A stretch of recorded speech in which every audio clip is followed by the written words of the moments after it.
नमस्कार, आप देख रहे हैं एनडीटीवी इंडिया। आपके साथ मैं हूं गीता जोशी और खबरों की शुरुआत पश्चिम बंगाल से, जहां बीरभूम में 8 लोगों को जिंदा जला देने के मामले में सियासी बयानबाजी तेज होती जा रही है। राज्यपाल और सीएम ममता बनर्जी के बीच तू-तू मैं-मैं के बाद प्रधानमंत्री मोदी ने भी बयान दिया। प्रधानमंत्री मोदी ने कहा कि ऐसी वारदात को अंजाम देने वाले लोगों और ऐसे अपराधियों का हौसला बढ़ाने वालों को जनता कभी माफ ना करे।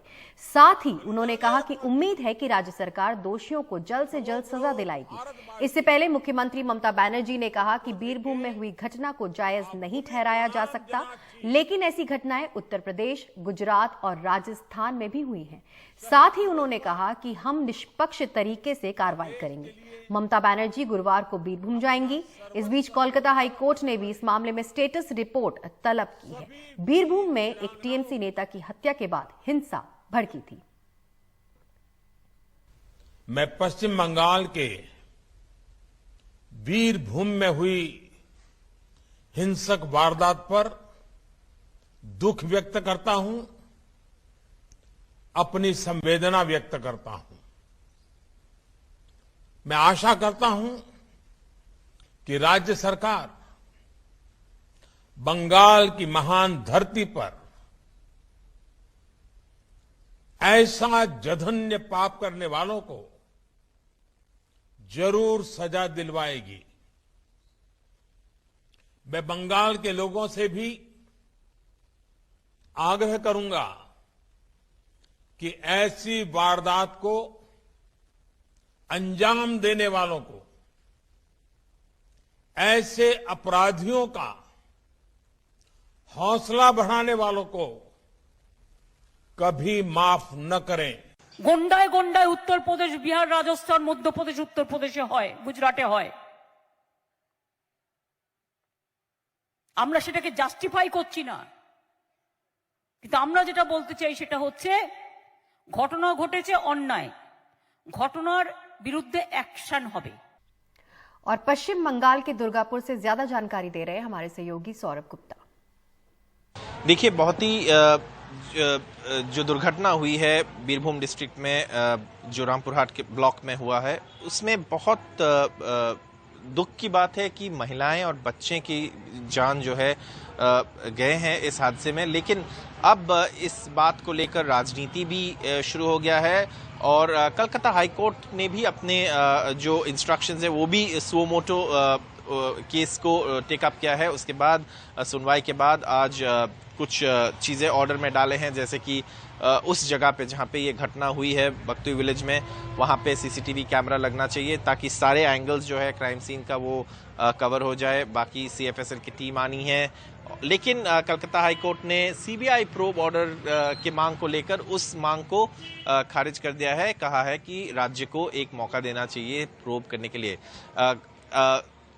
थर्सडे को ममता बनर्जी, जो पश्चिम बंगाल के मुख्यमंत्री है, वो आएंगे उस जगह पे बीरभूम डिस्ट्रिक्ट में और वहाँ पे वो लोगों से मिलेंगे भी। तृणमूल के एक मंत्री पहले ही भी आके गए हैं यहाँ से, फिराद हाकिम, और बीजेपी के एक टीम भी आज आए थे और सीपीएम के भी एक टीम आज आए थे वहाँ पे।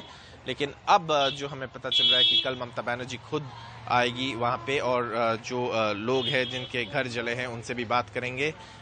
ये घटना हुई एक तृणमूल के जो उप प्रधान है उनके मर्डर के बाद, लेकिन अब जो हादसा हुई है जिसमें बच्चे और महिलाओं की जान गई है, ये शायद पश्चिम बंगाल के जो पॉलिटिकल वायलेंस के हिस्ट्री है इसमें भी एक बहुत बड़ा इंसिडेंट है, क्योंकि इतने लोग एक साथ जान गंवा बैठते हैं एक पॉलिटिकल इंसिडेंट में।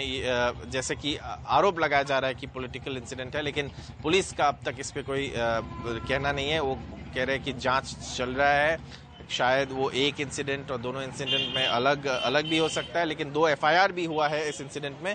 तो अब जांच से पता चलेगा कि कनेक्शन दोनों इंसिडेंट में कितना है। लेकिन इस वक्त एक बात जो पता चला है कि मुख्यमंत्री ममता बनर्जी आएंगे बीरभूम डिस्ट्रिक्ट में, रामपुरहाट में, बख्तुई विलेज में, ये देखने के लिए कि वहाँ पे एग्जैक्टली क्या हुआ है और लोगों से, वहाँ के जो लोकल रहवासी हैं, स्थानीय रहवासी हैं, वहाँ से भी, उनसे भी वो बात करेंगे। और अब खबर बिहार से। बहुचा विधानसभा उपचुनाव में अपना उम्मीदवार खड़ा करने वाले वीआईपी के अध्यक्ष मुकेश सहनी को महंगा पड़ गया है। वीआईपी यानी विकासशील इंसान पार्टी के 3 विधायक बीजेपी में शामिल हो गए हैं। इससे पहले वीआईपी के टिकट पर जीते राजू सिंह, स्वर्णा सिंह और मिश्री लाल यादव ने वीआईपी के उम्मीदवार के बजाय बीजेपी के उम्मीदवार को समर्थन दिया था और समर्थन पत्र बिहार विधानसभा के अध्यक्ष को भी सौंप दिया था। इस पूरे घटनाक्रम के बाद मुकेश सहनी की पार्टी अब बिना विधायकों की बन गई है।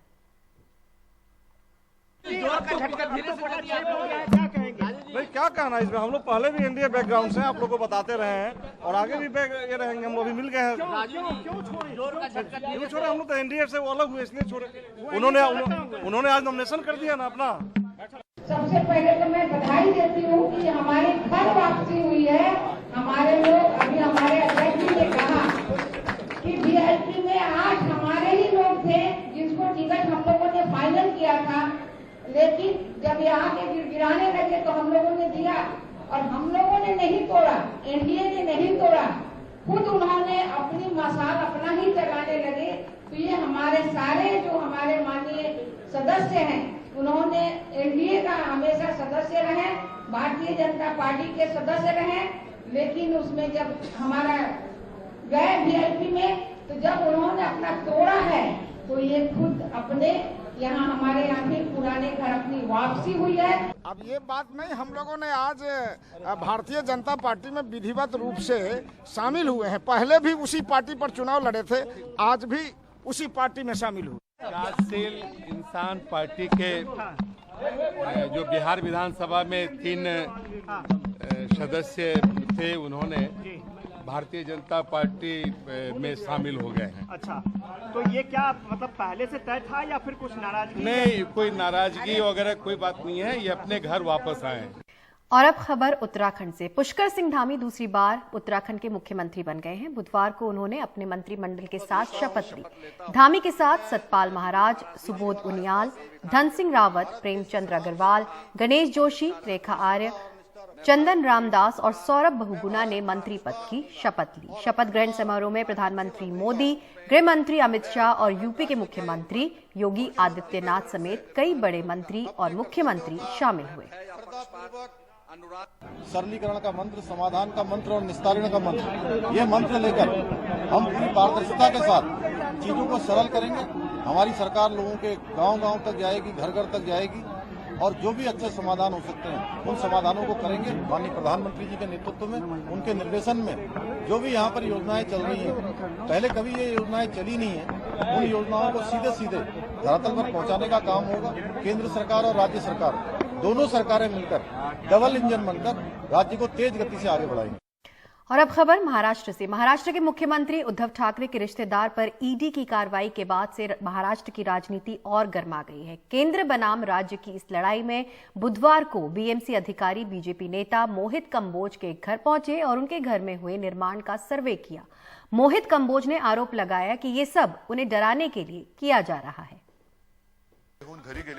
केंद्र बनाम राज्य की लड़ाई अब मुख्यमंत्री उद्धव ठाकरे के परिवार तक पहुंच गई है। प्रवर्तन निदेशालय यानी ईडी ने मंगलवार को ठाणे में उद्धव ठाकरे की पत्नी के भाई श्रीधर पाटणकर की संपत्ति की जब्ती की कार्रवाई कर कड़ा संदेश दिया। तो बुधवार को बीएमसी की एक टीम बीजेपी नेता मोहित कंबोज के घर में अवैध निर्माण का पता लगाने पहुंच गई। बहरहाल जो मोहित कंबोज है उनका कहना है कि ये बदले की भावना से की गई कार्रवाई है, क्योंकि हम सरकार के खिलाफ आवाज उठाते हैं। सरकार को हमारे खिलाफ कहीं भी कुछ नहीं मिला जिसमें कि वो कोई अपराध का मामला दर्ज कर सके, तो लिहाजा उन्होंने ये हथकंडा अपनाया है। और इनको लगता है ये ऐसे डरा धमका कर आवाज को चुप करा लेंगे, तो मैं बोलता हूँ इनकी गलतफहमी है, किसी की आवाज चुप होगी नहीं। इधर बीजेपी नेता किरीट सोमैया ने श्रीधर पाटणकर के जरिए ठाकरे परिवार को घेरने की कोशिश की है। सोमैया ने पूछा है कि हवाला कारोबारी नंदकिशोर चतुर्वेदी और उद्धव ठाकरे के बीच क्या संबंध है। नंदकिशोर चतुर्वेदी से हुए आर्थिक लेनदेन की वजह से ही ईडी ने मंगलवार को मुख्यमंत्री उद्धव ठाकरे की पत्नी के भाई श्रीधर पाटणकर की तकरीबन 6.5 करोड़ की संपत्ति जब्त की। 2010-12 में भी नंदकिशोर चतुर्वेदी के साथ में ठाकरे परिवार का ट्रांजैक्शन हुआ है। तो मैं मुख्यमंत्री उद्धव ठाकरे से जानना चाहूंगा कि अब तक आपने इस प्रकार से कितने मनी लॉन्ड्रिंग के ट्रांजैक्शन किए हैं और वो पैसे कौन से कॉन्ट्रैक्टर के पास आए हैं, इसकी जांच होनी चाहिए।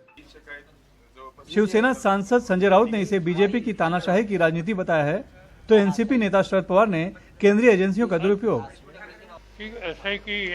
सच कहूं तो 15 साल पहले यहाँ बैठे लोगों ने ईडी का नाम भी नहीं सुना होगा, लेकिन आज गांव-गांव में लोग ईडी को जानने लगे हैं।